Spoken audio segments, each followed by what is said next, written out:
ह्रीं क्लीं चामुंडाय विच्चे, हाँ। ये भी एक मंत्र है। ओम क्लीम स्वाहा, ठीक है, ओम क्लीम नमः हो गया। और एक ओम दक्षिणे काली क्रीम क्रीम क्रीम क्रीम हुम हुम हुम हुम फट फट फट फट स्वाहा, एक ही मंत्र हो गया। तो गुरु को बार बार जन्म लेना पड़ता है, और अगर गुरु गड़बड़ हो गया तो शिष्य को बार बार जन्म लेना पड़ता है, बाकी मुक्ति ऐसे नहीं हो जाती। और गुरु बनाना बहुत जरूरी होता है। जब तक हम गुरु नहीं बनाते हैं तो हमारी पूजा पाठ हमको लगती नहीं। और कोई भी मंत्र हम अगर जाप करते हैं, जो भी साधक लोग हैं, तो यही उनसे विनती है कि साधक लोग यहाँ वहाँ से मंत्र उठा के जाप करने लगते हैं। ऐसा विधि गलत है। मंत्र जो है आपको अगर गुरु मुख से प्राप्त है तो वही मंत्र जो है चैतन्य होगा, वही मंत्र सिद्ध होगा, उसी मंत्र से आपका कल्याण होगा। बाकी आप किताबों से देख के, यहाँ वहाँ से देख के अगर ले रहे हैं मंत्र, पढ़ रहे हैं, जाप कर रहे हैं, उससे कोई बहुत बड़ा फल मिलने वाला नहीं है ना। अब महाराज जी हम ये भी जानना चाहेंगे कि जैसे कोई मान लीजिए घर में बैठे बैठे ये सोचता है कि मैंने अपना गुरु शंकर जी को मान लिया या हनुमान जी को मान लिया, किसी भी देवी देवता को मान लेते हैं, क्या ये मानना, उनका मंत्र का माला करना उचित होता है? हाँ, लेकिन फुल आस्था और विश्वास होनी चाहिए फिर। अच्छा, मतलब गुरु के प्रति जितनी श्रद्धा आप रखते हाँ, हैं उतनी ही श्रद्धा उनके लिए दान होनी भी चाहिए। उनको उसी प्रकार सब करना है। अगर आपने माना है तो फिर आपको फुल वो होना चाहिए कि हमारे गुरु हैं, जितना साल में हो सके उनके लिए दान करें। गुरु के लिए जो है दान निकाला जाता है। हाँ। गुरु पूर्णिमा उनका मेन पर्व होता है, वहाँ पे जाना चाहिए गुरु के यहाँ, गुरु का आशीर्वाद लेना चाहिए, और गुरु की सेवा अर्चना अपने घर में करना चाहिए। और कुछ भी कार्यक्रम होता है उसमें गुरु दक्षिणा जरूर निकाली जाती है। उसी प्रकार भगवान को जो है गुरु दक्षिणा निकाल करके उनके ऊपर हम खर्चा करें। मान लीजिए कहीं मंदिर है, मंदिर में जाके हम उतना खर्चा कर दें जो गुरु दक्षिणा, तब तो ठीक है, बना तो सकते हो। तो आदि गुरु हैं, जो भगवान शिव आदि गुरु हैं, उनका तो कोई बातें नहीं है। हनुमान जी महाराज वो तो बब्बा जू हैं, वो तो है ना। तो महाराज जी मतलब गुरु हम भगवान को भी मान सकते हैं? मान सकते हैं, तो सत्य वेदों में लिखा हुआ है। अच्छा, वेदों में लिखा हुआ है ये चीज कि गुरु मान सकते हैं? शास्त्रों में है। हाँ। 6 शास्त्र हैं, 4 वेद हैं, 18 पुराण है, इनमें लिखा वर्णन है ना। हाँ। ऐसा थोड़ी। और महाराज जी आपके पास अगर कोई शिष्य बनने के लिए आता है यहाँ पे, तो वो कब आए, किस समय आए? हो गया उसके लिए तो गुरु पूर्णिमा ही महत्वपूर्ण है। बाकी जो है तो शिष्य देख के ही बनाया जाता है। बाकी लोग मान सकते हैं मार्गदर्शन। हम तो ये चाहते हैं कि लोग मार्गदर्शन हमसे लें। हाँ। मार्गदर्शन लें। मंत्र तो चैत की वही जो अपना ज्येष्ठ की पूर्णिमा होती है जी, उसमें ले सकता है मंत्र। और वैसे तो मंत्र कभी भी गुरु मंत्र लिया जा सकता है, ऐसा कुछ नहीं है, है ना। अधिकतर गुरु लोग जो है ज्येष्ठ की पूर्णिमा को देते हैं। बाकी गुरु मंत्र कभी भी अच्छे मुहूर्त में तो लिया मतलब जा सकता है। आपके पास आकर के कभी भी कोई गुरु मंत्र ले सकता है? हाँ, वैसे तो अभी नहीं जो है, तो बाकी फिर बता देंगे अगर किसी की प्रबल इच्छा होगी। बाकी जो भी हम तो यही कहते हैं कि पानी पियो छान के, गुरु बनाओ जान के। गुरु जान के ही बनाना चाहिए। जब तक हम जांच परख नहीं लेते किसी भी व्यक्ति को, तब तक हमको उसके बारे में, भाई अब जब तक हमको कोई जानता नहीं तो हमको कैसे गुरु बना सकता है वो, है ना। और जब तक हम अगले को नहीं जानते तो हम कैसे शिष्य बना सकते हैं। ठीक है, ऐसे में तो फिर स्वार्थ वाली बात हो गई कि गुरु जी के पास ज्ञान है तो हम ज्ञान प्राप्त कर लें गुरु जी के पास जाके। भाई बिना जाने अगर हमको बना रहे हैं फिर स्वार्थ में बना रहे हैं आप, है ना। कि गुरु जी के पास विद्या है तो हम भी विद्या प्राप्त कर लेंगे, तो फिर स्वार्थ हो जाता है। बाकी जो निस्वार्थ भावना से बनाना चाहते हो, भले जाने समझें परखें, है ना, तभी वो बनाए। तो महाराज जी गुरु भी जिसमें शिष्य बनाएंगे वो भी तो परखेंगे कि शिष्य के लायक है कि नहीं। जी बिल्कुल, एक दिन में तो शिष्य बना नहीं सकते। बिल्कुल एक दिन में बना नहीं सकते। वही तो बोल रहे हैं कि पहले लोग जुड़े, उसके बाद मंत्र तो कभी भी दे सकते हैं। पहले लोग जुड़े, अगर आए जाएंगे हमारे पास, है ना, तब हम जानेंगे कि भाई। बाकी गुरु को ये सोचना चाहिए शिष्य के प्रति कि अगर शिष्य हमारा खूब बढ़े, खूब आगे विकास करे, खूब सफलता प्राप्त करे। अगर शिष्य के पास अगर 4 गाड़ियां हैं तो कभी हमारे भी काम आ जाएगी, अगर गाड़ी हमको भी चढ़ने के लिए मिल सकती। गुरु की हमेशा ये सोच होना चाहिए कि शिष्य हमारा खूब ऊपर बढ़े, और आशीर्वाद देना चाहिए कि शिष्य जो है हमारा तो खूब तरक्की करे और खूब जो है तो विकास करे, और भगवान उसको धन धान से समृद्ध करे, उसके परिवार को खुश रखे। गुरु की भावना शिष्य के प्रति यही होनी चाहिए। और महाराज जी जैसे जिन्होंने गुरु बना रखा है अपना, और उनके गुरु जो है वो ब्रह्मलीन हो चुके हैं, तो क्या उन्हें फिर से गुरु बनाना चाहिए कि जो ब्रह्मलीन गुरु है उन्हीं की सेवा करनी चाहिए? उनकी सेवा करनी चाहिए। बाकी मंत्र जीवन में एक बार ही लिया जाता है। गुरु मंत्र कान से जो प्राप्त होता है सिर्फ जीवन में एक ही बार लेना चाहिए। मार्गदर्शन सेवा आप किसी भी की कर सकते हैं। गुरु मंत्र जो आपने लिया है वो सिर्फ एक बार ही मिलता है, दोबारा नहीं लेना चाहिए। बाकी आजकल लोग ले लेते हैं, जैसे कोई ब्रह्मलीन हो गया, शादी लड़की करना है, गुरु कहाँ पाए, तो हो गया ले लिए, अब समस्या है तो वो ले सकते हैं। बाकी जो भी है, बाकी लेना नहीं चाहिए शास्त्रों के हिसाब से। अच्छा, शास्त्रों के हिसाब से नहीं लेना चाहिए। एक बार ही गुरु मंत्र जो है तो एक बार मिल गया, वही हमारे लिए श्रेष्ठ है। जैसे कि महाराज जी आपने अभी बताया कि गुरु बनाओ जान के, पानी पियो छान के, वो वाली बात होती है। तो महाराज जी इसमें कैसे आदमी एक बार में परख लेके यही गुरु होना चाहिए, कैसा मतलब तेज या प्रकाश उनको नजर आए कि उन्हें लगे कि हाँ, मतलब होता ज्ञान। गुरु का मतलब होता ज्ञान। अगर गुरु को ज्ञान है तो हमारा गुरु है। बाकी अगर गुरु को ज्ञान ही नहीं है तो फिर कहे कि गुरु है ना, तो गुरु के पास ज्ञान है। वैसे भी जिनमें तेज होता है उनका स्वभाव अलग होता है। और ऐसे ऐसे गुरु हैं कि जिनके माथे में तेज चमक रहा है। और एक एक से संत हैं देश में, जो संत को अगर बनाना चाहते हैं गुरु, संत को बना सकते हैं। हम लोग तो गृहस्थ हैं, तो हम तो गृहस्थ वाली बात करेंगे, है ना, जो भी ज्ञान है बस ज्ञान देंगे। बाकी संत को लोग बनाना चाहें, संतों के पास अद्भुत ज्ञान है। हम तो उनके छोटे से चरणों की धूल हैं, हम तो अबोध बालक हैं, हमको तो कुछ मालूम ही नहीं है। बस उनकी कृपा हो गई तो हो गया, थोड़ी बहुत जानने लगे। बाकी जो लोग जो है तो जुड़ना चाहते हैं तो गृहस्थ लोग अधिकतर जुड़े, हम गृहस्थ हैं और गृहस्थ में ही मार्गदर्शन अधिक पसंद करेंगे। शिष्य जो है तो गुरु के प्रति आस्था होनी चाहिए।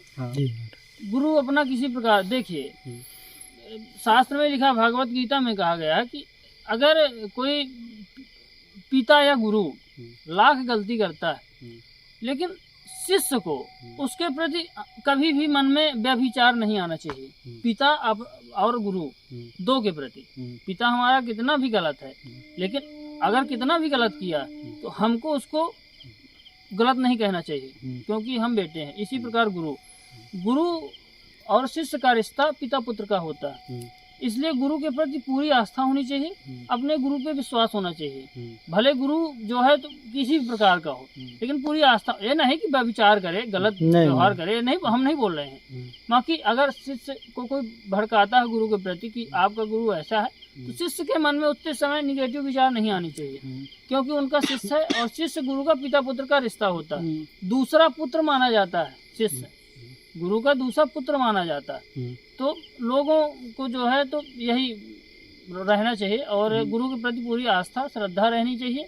और जो गुरु के प्रति आस्था श्रद्धा रखता है, भगवान शिव भी उसके प्रति जो है बहुत अधिक प्रसन्न होते हैं। हाँ, गुरु के प्रति श्रद्धा रखने वाले के भगवान शिव हमेशा जो है तो रक्षा करते हैं। और महाराज जी हमारी एक दिन एक भक्त से बात हो रही थी, उन्होंने बताया कि हम गुरु बनाए अपना, लेकिन वो गुरु जो थे वो कुछ मतलब मैं कैमरे के सामने नहीं कहना चाहूँगा उन बातों को, तो उन्हें गुरु के व्यवहार से उन्हें नहीं लगा कि हमको गुरु ऐसा चाहिए। तो फिर वो गुरु अपना बदल सकते हैं कि उनके द्वारा जो मंत्र मिला है उसी मंत्र से अपना काम चलाएं? कैसे, मतलब समझ नहीं रहे। जैसे महाराज जी मान लीजिए गुरु हैं, गुरु के द्वारा हमने मंत्र ले लिया महाराज जी, और मंत्र लेकर हम उस मंत्र से साधना कर रहे हैं, लेकिन गुरु के अंदर व्यभिचार की लालच की या बेविचारी कह लीजिए, या जो भी चीजें आती हैं, लालच ही मान लीजिए महाराज जी कि लालच ही है अगर उनके अंदर, तो अगर शिष्य को पता चलता है कि हमारे गुरु जो हैं वो लालची टाइप के हो गए, और दूसरी चीज़ अगर शिष्य को ये पता चलता है कि महाराज जी से कोई परेशानी है,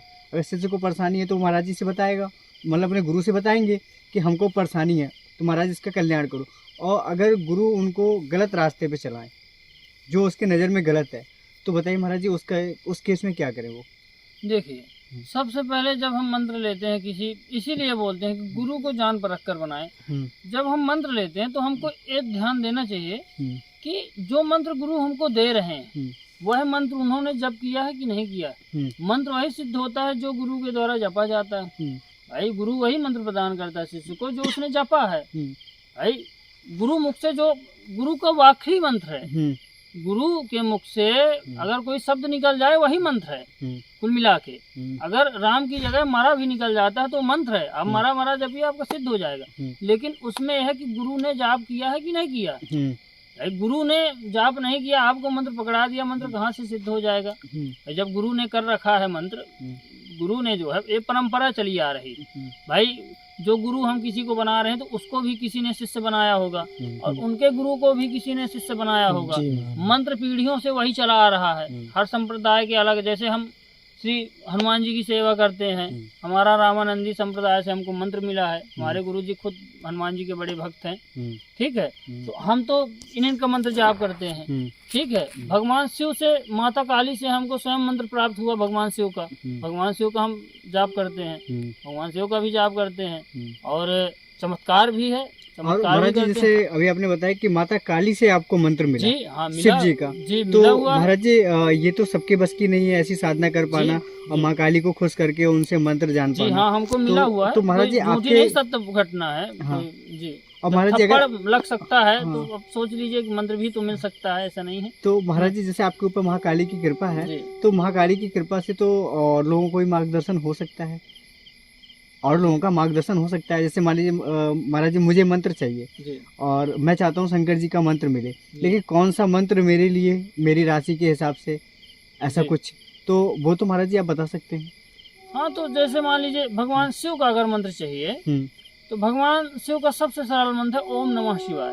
अच्छा, इससे बड़ा कोई मंत्र नहीं है। और शिव की जब उत्पत्ति हुई थी जो इसी मंत्र के साथ हुई थी। बाकी शिव पुराण में दिया गया है श्री शिवाय नमस्तुभ्यम, आप इसका भी जाप कर सकते हैं। और अगर भगवान शंकर को आप गुरु बना रहे हैं तो आप बस उन्हीं को गुरु बना के उनके किसी भी मंत्र का जाप करिए। अच्छा। मंत्र आपका सिद्ध होगा और फलीभूत होगा। अच्छा, हाँ। और जाप का जो टाइमिंग होता है महाराज जी, कुछ टाइम होता है कि जब भी आप चाहो, जब भी आप, जैसे गृहस्थ लोग के लिए टाइम जो है सुबह शाम की बेला अधिक अच्छी होती है। हाँ। अगर जैसे सन्यासी साधु हैं तो आप तो ब्रह्म मुहूर्त में करते हो, लेकिन जो गृहस्थ है वो 7-8 बजे तो सो के उठते हैं। तो वैसे सूर्य उदय के पहले जाप होने जाना चाहिए सुबह। मान लीजिए सूर्य उदय के पहले नहीं हो पा रहा तो 8 बजे तक हमारा जो है पूजा पाठ जाप हो जाना चाहिए। शाम के संध्या काल प्रदोष का समय जो होता है 5 से 6 बजे के बीच में होता है। प्रदोष काल से जो है फिर संध्या चालू हो जाती है, तो 6 से 7 बजे के बीच में हमारी संध्या हो जानी चाहिए। संध्या में जो है हम आरती पूजा धूप दीप करके जो है जाप अपना चालू कर सकते हैं। और जाप जो भी करते हैं हम, तो जाप का समय वही होना चाहिए संध्या के समय में। अच्छा। और कुछ साधनाएं ऐसी होती हैं, कुछ मंत्र जैसे महाकाली की है, इनके तो रात में भी जाप होते हैं। नवरात्रि में तो रात में जाप किया जाता है 9 बजे के बाद। पूर्णकालिक साधना 3 घंटे की है, 3 घंटे से कम है ये नहीं काली की साधना। और काली की साधना कर लेना कोई छोटी बात नहीं है। बिना गुरु के मार्गदर्शन में आप बिना काली की साधना कर ही नहीं सकते, आप डर जाएंगे, भयभीत हो जाएंगे। अच्छा, हाँ, काली जो है काली है और हालांकि नुकसान नहीं पहुंचाती, लेकिन जो है तो डरा तो देती नहीं। और महाराज जैसे कुछ लोग ये सोचते हैं कि महाकाली का अगर हम मंत्र ले लेते हैं तो हमारे अंदर जो है वो रुष्ट की भावना आ जाती है। जैसे महाकाली का जो विकराल रूप है और जिस तरीके से वो आक्रोश में रहती हैं, तो उस तरीके से हमारे अंदर भी जो है आक्रोश आने लगेगा। नहीं, ऐसा कुछ नहीं है। ऐसा कुछ नहीं है। देखिए क्या होता है, 2 तरह की पूजा होती है काली की। काली जो है तंत्र की सबसे बड़ी देवी है। 10 महाविद्याओं में उसका सबसे पहला स्थान है ना। 10 महाविद्या उनमें काली सबसे अधिष्ठात्री है सबकी। तो 2 प्रकार से पूजा होती है। काली की एक सात्विक साधना होती है, एक तामसिक होती है। तांत्रिक जिसको बोलते हैं, तांत्रिक तामसिक एक सात्विक होती है। अगर हम सात्विक साधना करते हैं तो उसमें हमारा स्वभाव चेंज नहीं होता है। अगर हम तांत्रिक या तामसिक करते हैं तो उसमें हमारा स्वभाव जो है रुष्ट हो जाता है। तांत्रिक और तामसिक साधनाओं में भोग देना पड़ता है बलि काली को, और जो बलि वगैरह देते हैं उनका स्वभाव जो है वो डिस्टर्ब होता है। बाकी जो सात्विक साधना करते हैं बिल्कुल सही रहता है। अच्छा, और महाराज जी माता काली के जो है कि भिन्न भिन्न मंत्र भी होंगे, जैसे कि जो चाहता है कि हमारा भाव निर्मल रहे, हमारे अंदर जो है वो जैसे आक्रोश ना आए, गुस्सा ना आए, शांत प्रवृत्ति के रहें। तो महाराज जी लोग कहते हैं कि मैंने कहीं सुना था महाराज जी, उन्होंने बताया कि महाकाली का मंत्र लेने से आपके अंदर गुस्सा ज़्यादा बढ़ जाता है, आप किसी से भी गुस्से से बात करोगे। तो महाराज जी ऐसा तो कुछ मुझे नहीं लगता है कि उनके मंत्र अलग अलग होते हैं। मंत्र का ही होते हैं। जैसे बताएगा कि तांत्रिक में अलग उनका वो है। हाँ। तांत्रिक में गुस्सा आता है, लेकिन मंत्र अलग अलग हैं, कई प्रकार के मंत्र है। हाँ। जैसे आपको साधारण जाप करना ओम क्रीम काली काया ही नमः, हाँ। मेन मंत्र हो गया, बीज मंत्र हो गया काली। तो इस मंत्र का जाप कोई भी कर सकता है? कोई भी कर सकता है। आप नहा सुबह उठे, जब नहा धो के लेटते हैं तो काली मैया को जो है तो आप लौंग और दीपक जलाइए, धूप दिखाइए, लौंग और बतासे के भोग लगाइए और बैठ के एक माला कर लीजिए जाप। अच्छा, इससे आपको धन वैभव की प्राप्ति होगी। अच्छा, और दूसरा ओम ऐं ह्रीं क्लीं चामुंडाय विच्चे, ये भी एक मंत्र है। ओम क्लीम स्वाहा, ठीक है, ओम क्लीम नमः हो गया। और एक ओम दक्षिणे काली क्रीम क्रीम क्रीम क्रीम हुम हुम हुम हुम फट फट फट फट स्वाहा, एक मंत्र हो गया। तो उनके कई मंत्र हैं, है ना। अब जो जिस हिसाब से करना चाहे, बाकी काली माता को प्रसन्न करने में प्रत्येक मंत्र जो है ठीक है अपनी जगह। महाराज जी सीताराम। सीताराम सीताराम।